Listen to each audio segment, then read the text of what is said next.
them. And if they do something negative, then obviously that would be a withdrawal. Now, a couple of deposits or a couple of withdrawals really don't make a huge difference in how we interact with that person, but it does over time.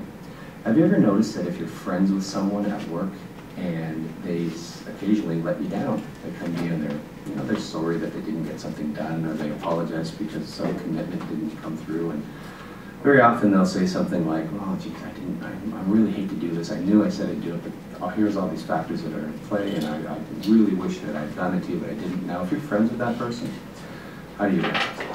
Usually you think, "Well, okay, well, you know what, these things happen. Don't worry about it.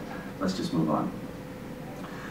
Now, have you ever noticed that if there's someone who you don't get along with very well, and they bring to you the exact same level of offense, we'll call it, where they didn't get something done and they let you down, how that can instantly be received as evidence as to why they're no good. "Oh, great, thanks a lot. I really, look what happened." And maybe you'll go and talk to someone and say, "Oh, I can't believe this, so-and-so didn't come through." And really, it doesn't make sense when you think about it, because the offense is exactly the same as the one that the person you're friends with made. I don't know if you've ever thought about that. Well, the emotional bank account can explain a lot of that. If you've got a positive balance with somebody, and you've made lots of deposits, or they've made lots of deposits with you, and they make a withdrawal, they let you down. Well, if you've still got a very solid, healthy, positive balance, it's not so hard to take. You still feel good about that person. Meanwhile, the person you're not getting along with, or you've got maybe an overdrawn account that made a lot of withdrawals and not put too many deposits in for you, and they take another withdrawal by letting you down, that is particularly irritating. That makes it really hard to forgive, because you're already in a precarious situation with them emotionally. So the emotional bank account is just one way to think about keeping the morale meter high. It means that, first of all, it's really helpful at separating the person from the problem if you adopt a new language. When somebody offends you, instead of saying, "You jerk, why would you say that to me?" You never know why they said what they said. They might have meant it as a nice way. And that's another thing about the emotional bank account. The receiver gets to decide if something is a positive or a negative, if it's a deposit or withdrawal. If I say to you something that I fully intend to be a joke, and I would only say to somebody who I like, and I would go to you and say, "Hey, nice shirt," and I thought I was being sarcastic and collegial and friendly, if you received it as a negative, then it's a negative. It's a withdrawal. So the receiver decides whether something's a deposit or a withdrawal. And that's important to keep in mind too, because you can make withdrawals with people and never interact with them at all. You could have a dressing down of somebody in your office where you really tell them off and maybe act inappropriately, and you think you're having an exchange with one person, but everybody else who's watching you is deciding whether your interaction is appropriate or not. And if they think that you're acting inappropriately to anybody else, a colleague, a friend, or just a stranger, if they see it as a withdrawal, you've just made a big withdrawal with a bunch of people that you're not even talking to. So that's pretty important to think about how that emotional bank account works. And if you say the word withdrawal, well, that's a great way to separate the person from the problem. You can all of a sudden let someone know that you're not cool with what they just said or did, and it doesn't attack them, and it gives you a chance to have some constructive conversation.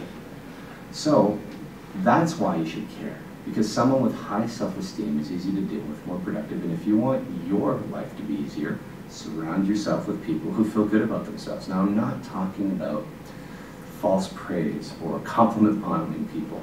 I'm talking about legitimately finding things that you can support people with. And then when you do that, that means what you're striving for is respect. You're looking for reasons to respect people and treat them well.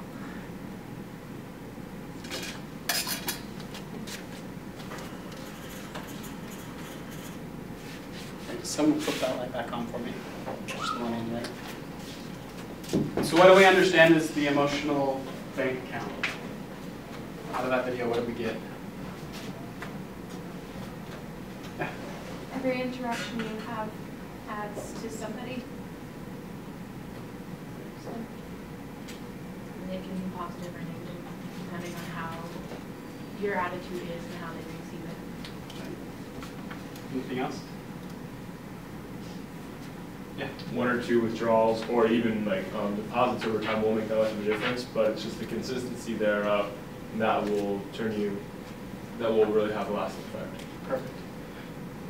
One thing I caught when I read the title this morning, when I was trying to find information for the resource, I had assumed that this bank account would be referring to us personally and, you know, our bank account, but that actually talks about the way that you act affects other people's bank accounts and like how they react to what you've done. I like that. Because we all have a personal bank account, but we have a community bank account as well, where different actions or different thoughts that I may have may affect me personally, so may hurt my self-esteem, may hurt different things like that. So I'm taking withdrawals out of my own personal bank account, so I need to put other things back in.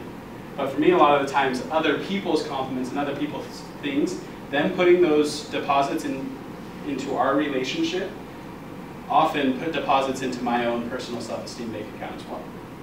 So that's a really cool aspect that I haven't thought about. But yeah, what was that? Haley had something to do. Oh, did you have something else? I just have a question. Yeah. If you know someone for like a really long time, if it's like an equal amount of positive and negatives, does it just like even itself out, or? It really depends. I'm a firm believer that you have to do more positive than negative things in any type of relationship. It takes various good things to make up for that. I think that's also, on the other hand, like, it's almost impossible to be exactly at a zero balance. It's like so difficult. I mean, you're always going to play one way, but I get like someone that does both kind of sides of that. I think you're onto it. It's frustrating. You're just like, I don't know if this person is going to come through for me, or if this person is not going to come through because they've done both so much that if they're doing both of it, you're going to look at it you're going to tend to look at it on the negative side of it. And be like, I just don't know, so I really want to trust them over someone that is always there for you. Like, even if they fall through a couple small times, when the vast majority is a good one, and you're just like, I know I can count on them every single time, and if they mess up, I can forgive them on those ones, because they're human, I'm human, everything's okay. But we want to be on we like money, we want to be on the money side of the bank account. I want to be in the black, not the red. Yes. Okay. Well, and in reference to Haley's question and what Tyson was saying, unfortunately, we don't control that. It's the receiver who controls the withdrawal or the deposit, the gravity of it, the strength of or the weakness of that deposit or withdrawal. So we only have control over what we can control. And so I mean, what Rob was suggesting, that the more that we can have positive motives, and we talked about last time, acting out of love as opposed to fear, the more that we can do that and leave that at the door, meaning, well, to put it this way, if you think about a gift, how often do we expect a certain response when we give a gift? It's like you've done up all, you've been creative, you've done something special, and you give that gift, and you're just waiting. It's like, come on, psychologically you're just waiting for this awesome response because you want it to be reciprocal to the amount of time and energy and effort you put into your gift. And then there isn't this response, and you're devastated. But, and I don't know if that's happened to any of you, but let's remember that as soon as we start attaching an expectation to a gift that we give, it ceases being a gift. It's similar with our efforts, our deposits that we make, or even withdrawals. We don't control how someone responds. And we need to be okay with that. So in many ways, we can't control the severity or the gravity of that withdrawal, that perception. We just try to do the best we can and act with good intentions and good motives, and leave it at the doorstep, so to speak. Well, I think, also along with Haley's comment, I think that you can find where, and I guess this would apply more to your personal bank account than to others, but I feel like when you look at someone and you have an opinion of that person, based on what your opinion is of that person, I feel like could be a good judge as to where they are with the things that they've done that you've put into your bank account with withdrawals and deposits. You know, if you have an opinion that this person is not very reliable and they're not very good, obviously there's been a lot of withdrawals that have been taking place, and so you can sense like, I'm probably like, my bank account with them isn't good, versus someone that's like, oh man, they're my best friend, I love them, they're great. There's clearly been a lot of deposits in that bank account from that person to tell you like, this is where I'm at with that person, with this individual. Right, perfect. I think this concept is really comforting in a lot of ways. For example, if you have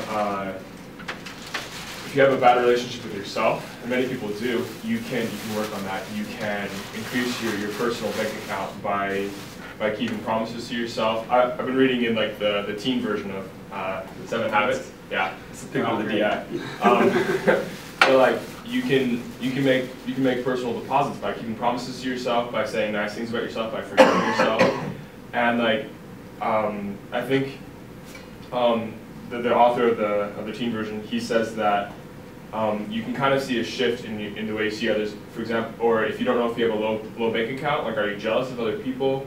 Are you secretly happy when they fail?